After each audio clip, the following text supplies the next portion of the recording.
Assalamualaikum warahmatullahi wabarakatuh. Perkenalkan, nama saya Randi Ade Masana Putra dengan NIM 1231044. Di sini saya akan membedah buku tentang penguatan kemampuan kolaborasi dan komunikasi dalam konteks pembelajaran abad ke-21, yang di dalamnya mempunyai 4 bab. Bab pertama ialah pergeseran paradigma pendidikan. Paradigma pendidikan tradisional versus modern.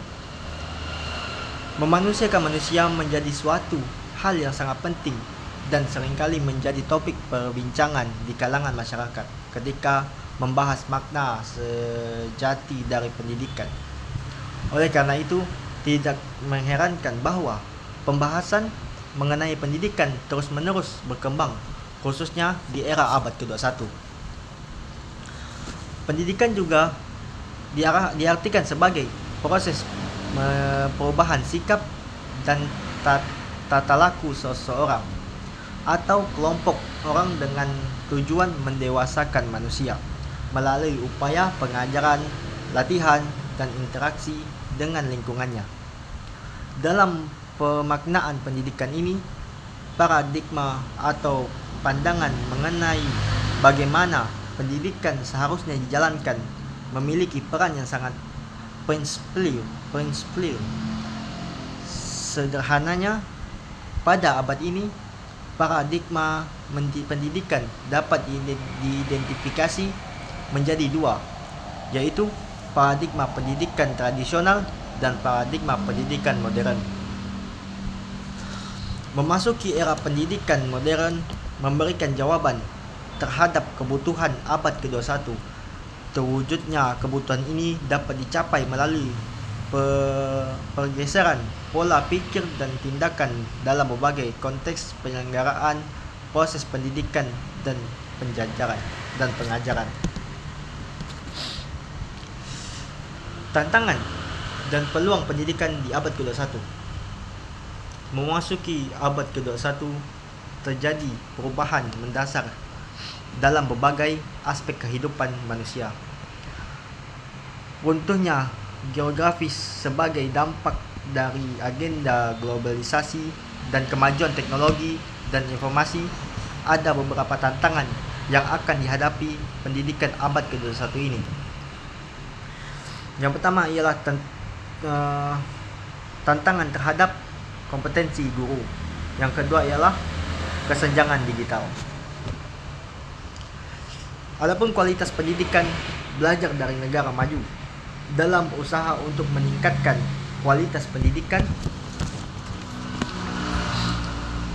banyak negara maju yang dapat menjadi sumber inspirasi dan contoh yang berharga. Terlebih lagi, yang saat ini pergeseran pendidikan yang terjadi mengharuskan kita untuk beradaptasi mengikuti perkembangan dan kebutuhan zaman. Selain keterampilan komunikasi, kolaborasi pun menjadi nilai penting yang ditekankan oleh negara-negara maju dalam sistem pendidikan mereka. Deep learning dan relevansinya dalam abad ke-21. Pergeseran paradigma pendidikan yang lebih berorientasi pada proses dan kompetensi perlu direspon dengan baik. Salah satu bentuk responnya adalah mengubah gaya mengajar. Deep learning atau pembelajaran mendalam adalah sebuah pendekatan pembelajaran inovatif yang menekankan pada pemahaman yang mendalam, analisis dan relatif terhadap suatu konsep atau materi pembelajaran.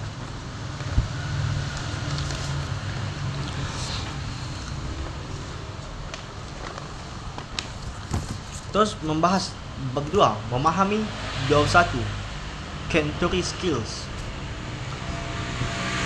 21 Century Skills, makna dan hakikat keterampilan abad ke-21.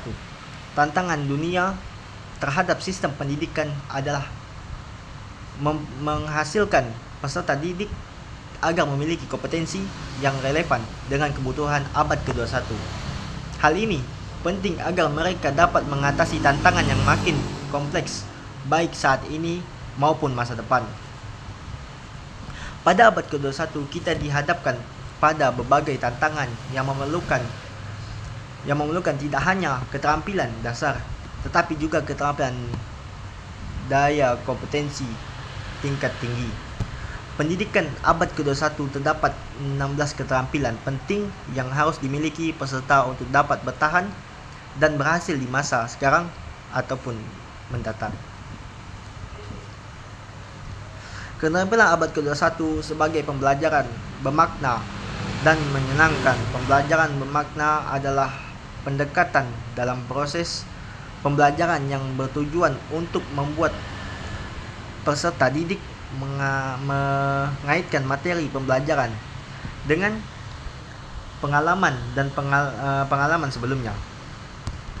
Pembelajaran bermakna atau meaningful learning berangkat dari teori belajar. Pembelajaran bermakna adalah proses peserta didik menghubungkan informasi baru yang dipelajari dengan pengetahuan yang sudah ada dalam struktur kognitif mereka. Bagian tema mengenal ragam model belajar berorientasi keterampilan abad ke-21. Pembelajaran dapat diartikan sebagai usaha untuk memengaruhi dan membentuk dimensi intelektual, sikap, dan spiritual pada setiap peserta didik. Sebagai individual, pembelajaran abad ke-21 memiliki beberapa aspek tersebut, mencakupi instruksi yang berpusat pada peserta didik, pendidikan yang bersifat kolaboratif, pembelajaran yang konseptual, dan integrasi sekolah dengan masyarakat. Pendekatan ini memberikan kesempatan kepada peserta didik untuk memahami cara berkolaborasi baik dengan teman sebaya maupun dengan guru mereka.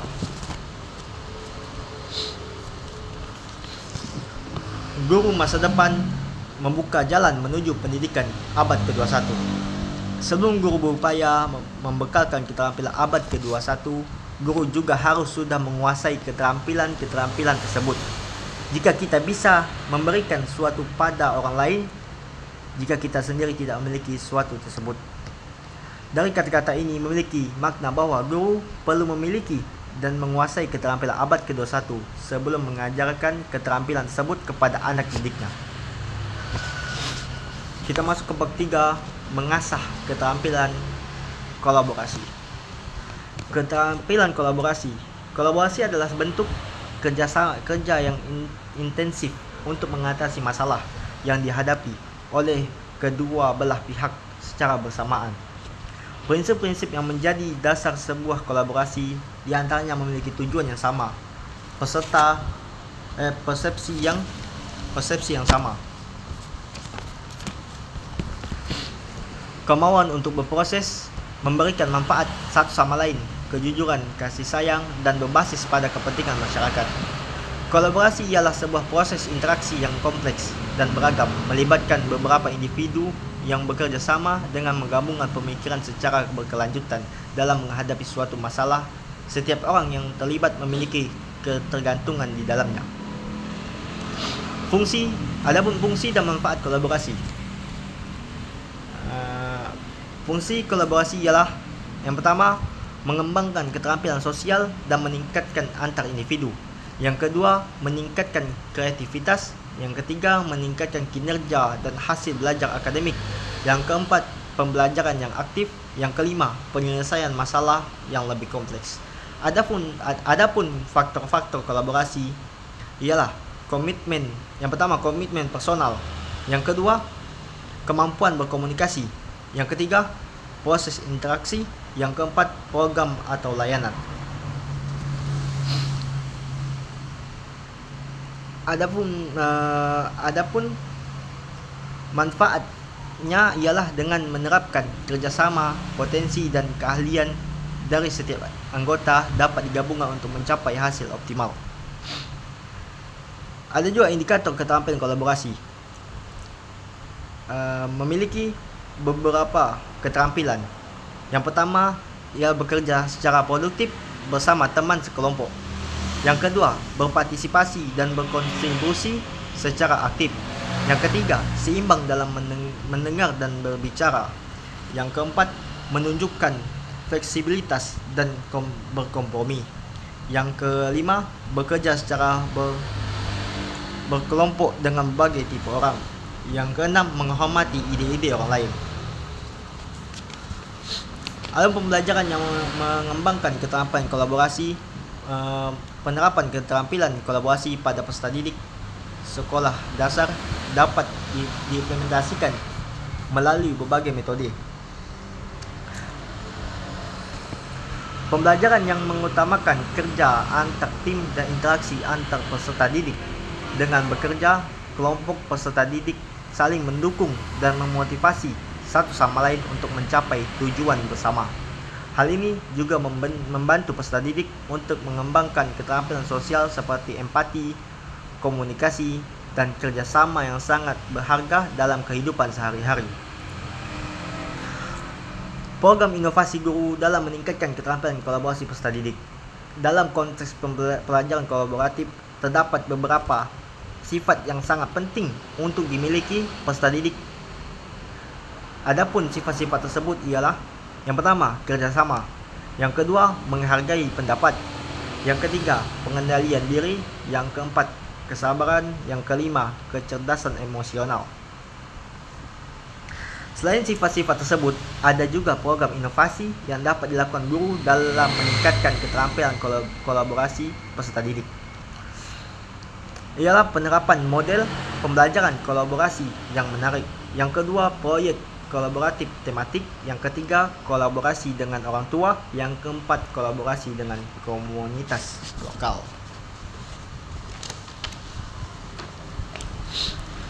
Masuk ke bab 4 ialah mengembangkan keterampilan komunikasi. Keterampilan komunikasi sebagai salah satu keterampilan 4C memberikan penegasan bahwa keterampilan ini sangat penting untuk dimiliki oleh seseorang.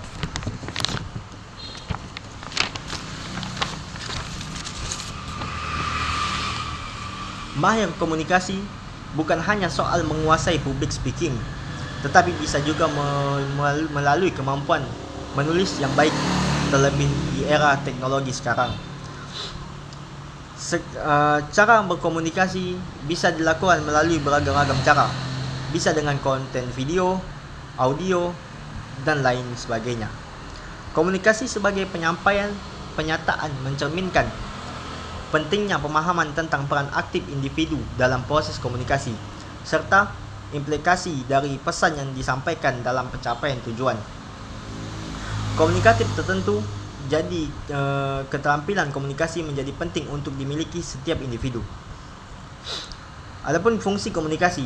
Fungsi komunikasi merupakan manfaat terjadinya suatu proses komunikasi, dan ada dua fungsi dalam komunikasi, yaitu: 1. Fungsi komunikasi dengan diri sendiri meliputi mengembangkan kreativitas dan imajinasi, memahami dan mengendalikan diri, meningkatkan kematangan berpikir sebelum mengambil keputusan.